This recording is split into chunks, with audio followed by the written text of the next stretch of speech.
नमस्कार दोस्तों, मेरा नाम है Ashish Rathore. Indian Rail Dynamics channel में आपका स्वागत है। आज भारत में दोस्तों हिस्ट्री क्रिएट हो चुकी है। आखिरकार नरेंद्र मोदी जी तीसरी बार वापसी कर रहे हैं और उन्होंने ले ली है आज तीसरी बार प्रधानमंत्री पद की शपथ, और उनके साथ में उनके मंत्रिमंडल भी आज शपथ ले रहा है, जिसमें काफ़ी सारे मंत्रियों की दोबारा वापसी हुई है और बहुत ज़्यादा चांसेस हैं कि रेलवे मिनिस्टर जो होने वाले हैं, क्योंकि रेलवे की बात हम करते हैं तो रेलवे मिनिस्टर पर हमारा फोकस है।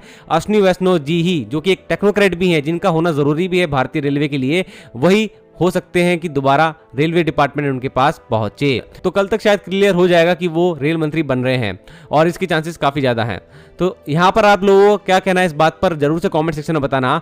दोस्तों, आज मैं बात करने जा रहा हूँ भारतीय रोलिंग स्टॉक के क्षेत्र में हो रहे बड़े विकास के बारे में। आईसीएफ चेन्नई, जो कि पहली वंदे भारत ट्रेन को बनाने वाली फैक्ट्री रही है भारतीय रेलवे की, इस फैक्ट्री को कुछ दिनों पहले एक वर्क दिया गया था एक ऐसी ट्रेन बनाने का जो कि वंदे भारत ट्रेन के ऊपर ही बेस्ड हो, स्टैंडर्ड गेज की हो और हमारे बुलेट ट्रेन प्रोजेक्ट में काम आए। मतलब कि एलिवेटेड ट्रैक जो स्टैंडर्ड गेज के हमारे बुलेट ट्रेन के लिए डल रहे हैं, उस पर वो चल सके।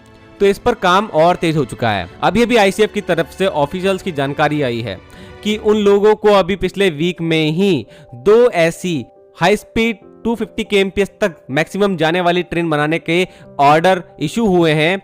ये जो ट्रेन होगी वंदे भारत के प्लेटफॉर्म पर बेस्ड होगी और अभी तक की भारत द्वारा इंडिजिनियसली बनाई गई एक ऐसी ट्रेन होगी जो कि 250 किलोमीटर प्रति घंटे तक जा सकती है जिसकी स्पीड, और 220 kmph की स्पीड पर ये ट्रेन रेगुलरली चलेगी। तो ये अभी जो बात बताई है ये इकोनॉमिक टाइम्स को बताई है एक आईसीएफ के ऑफिशियल्स ने। उन्होंने ये भी कहा अभी भारतीय railway Japanese rolling stock supplier Hitachi and Kawasaki के साथ बातचीत कर रहा है, क्योंकि उनके साथ अभी तक बातचीत चली रही है शिंकानसेन टेक्नोलॉजी के ट्रांसफर के लिए और उस ट्रेन का यहाँ तक लाने के लिए, लेकिन उस पर अभी भी मोहर नहीं लगी है।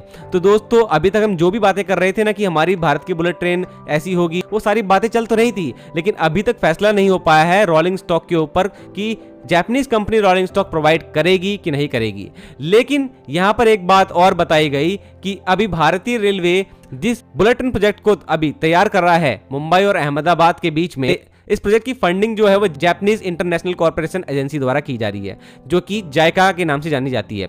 59,396 करोड़ रुपए उन्होंने दिए हैं। तो ऐसे में जापानीज सप्लायर को ही प्रायोरिटी दी जाएगी जो प्रोक्योरमेंट होगा टेंडर का उन सभी क्षेत्रों में। लेकिन ऐसा नहीं हो पा रहा है क्योंकि हम लोगों ने जो टारगेट रखे थे बुलेट ट्रेन प्रोजेक्ट के पूरा होने के 2024 तक चलनी चाहिए थी पहली बुलेट ट्रेन, वो नहीं हो पाया।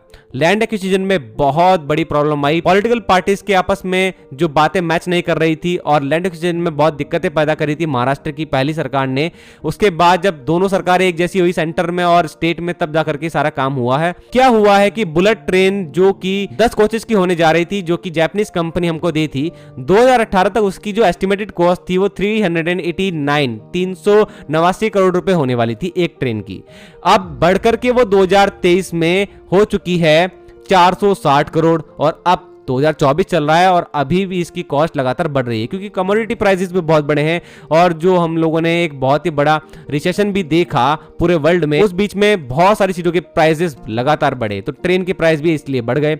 अब भारतीय रेलवे जो अभी बात कर रहा है जापानीज सप्लायर से, जैसे कि मैंने आपको बताया हिताची एंड कावासाकी, तो अभी तक वो बात जो है वो पैसों पे ही अटकी हुई है। मतलब कि भारतीय रेलवे जिस कॉस्ट की बात कर रहा है उस कॉस्ट पर अभी सप्लायर आने को तैयार नहीं है। तो ये तो शिंकानसेन टेक्नोलॉजी की बात रही।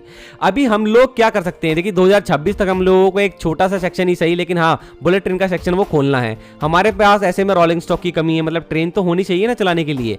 तो इसलिए आईसीएफ को काम दे दिया गया है कि 2 ऐसी ट्रेनें तैयार की जाए स्टैंडर्ड गेज की, जो कि चल सके 250 kmph पर मैक्सिमम और 220 kmph पर नॉर्मली। यही कारण है कि ये ऑर्डर आईसीएफ को दिए गए हैं। अब आईसीएफ जो है वो किस तरीके से इस ट्रेन को तैयार करता है वो देखने वाली बात होगी, क्योंकि ऑर्डर जो है वो इशू हो चुका है इसी वीक में और ये बात बिल्कुल सही बताई जा रही है इकोनॉमिक टाइम्स को, क्योंकि ये सीधा अंदर से आईसीएफ कंपनी से खबर आई है।